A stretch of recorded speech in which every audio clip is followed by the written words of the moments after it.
Warahmatullahi wabarakatuh. Selamat pagi, selamat siang, selamat malam. Semoga panjang umur, sehat selalu. Kami dari kelompok 9 ingin mempresentasikan tentang Perang Aceh dan Perang Batak. Sebelumnya perkenalkan, nama saya Excel Kristano Mulyadi, absen 7.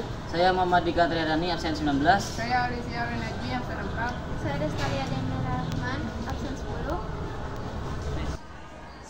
Yang pertama, latar belakang Perang Aceh. Perang Aceh adalah konflik yang terjadi selama 31 tahun sejak 1873 hingga 8 Februari 1904. Perang ini dipicu oleh upaya Belanda untuk menguasai wilayah Kesultanan Aceh. Salah satu faktor utama Perang Aceh adalah pentingnya Kesultanan Aceh dalam perdagangan internasional setelah terusan Suez dibuka. Hal tersebut meningkatkan keinginan Belanda untuk menguasai wilayah Kesultanan Aceh. Sebelum perang ini, Belanda telah berhasil menguasai Kesultanan Delhi yang mencakup Serdang, Asahan, dan Langkat berdasarkan perjanjian Siak pada 1858. Padahal wilayah-wilayah ini awalnya berada di bawah kekuasaan Kesultanan Aceh. Yang kedua yaitu strategi dari Perang Aceh. Strategi Perang Aceh yang digunakan dalam setiap periode berbeda-beda. Yang pertama yaitu Perang Aceh pertama dan kedua, berlangsung sekitar 1873 sampai 1880. Perang ini menggunakan strategi perang semesta atau perang total. Yang kedua, Perang Aceh ketiga. Perang Aceh ketiga berlangsung sekitar 1881 sampai 1896. Perang ini menggunakan strategi perang gerilya yang dipimpin langsung oleh Tengku Umar. Ciri-ciri perang gerilya yang pertama, sembunyi, cepat, lewat sabotase, menipu dan mengelabui. Yang ketiga, tokoh yang berperan dalam Perang Aceh ia antara lain yang pertama, Cut Nyak Dien. Ia merupakan pahlawan perempuan yang dijuluki sebagai Ratu Aceh karena tekadnya yang kuat dalam melawan penjajah Belanda. Yang kedua adalah Tengku Umar. Ia merupakan pahlawan nasional yang melawan Belanda bersama dengan istrinya Cut Nyak Dien menggunakan strategi perang gerilya. Ia juga pernah berpura-pura menjadi sekutu Belanda untuk mengumpulkan persenjataan bagi pribumi. Yang ketiga adalah Jenderal J.H.R. Koffler dan Jan van Sulken. Ia merupakan tokoh pemimpin Belanda yang memimpin pasukan pada Perang Aceh. Yang keempat adalah Dr. Snow Hargroen. Ia merupakan tokoh yang dikirim Belanda untuk merubah strategi setelah 2 dekade lebih tidak mendapatkan hasil yang diinginkan. Yang terakhir yaitu penyelesaian Perang Aceh. Perang Aceh diakhiri dengan surat perjanjian tanda miras atau traktat pendek. Pada tahun 1903, Sultan Alauddin Muhammad Daud Shah dan Panglima Polem menyerah setelah mengalami tekanan yang luar biasa. Dalam perjanjian ini, wilayah kekuasaan Aceh telah dikuasai oleh Hindia Belanda dan kekuasaan Aceh dibubarkan.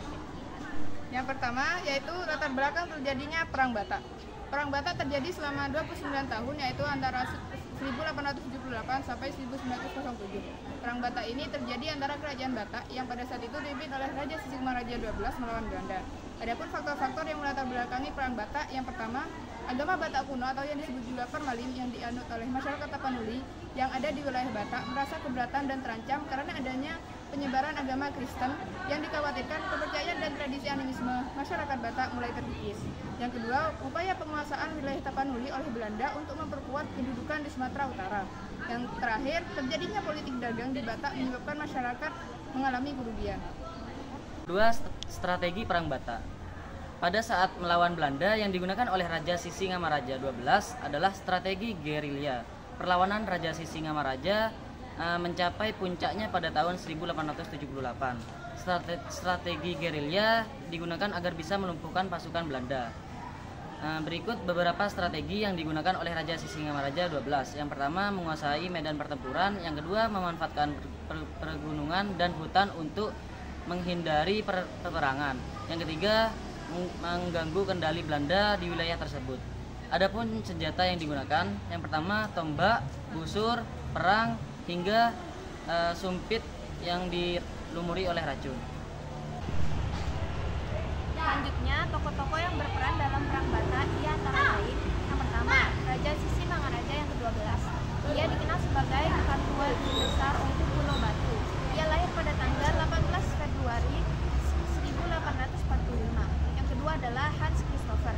Ia dikenal sebagai Kapten Kecil yang lahir pada tanggal 13 September 1865. Ia merupakan salah satu tentara di Kenil yang berada dalam unit Marsose pada masa kepemimpinan William.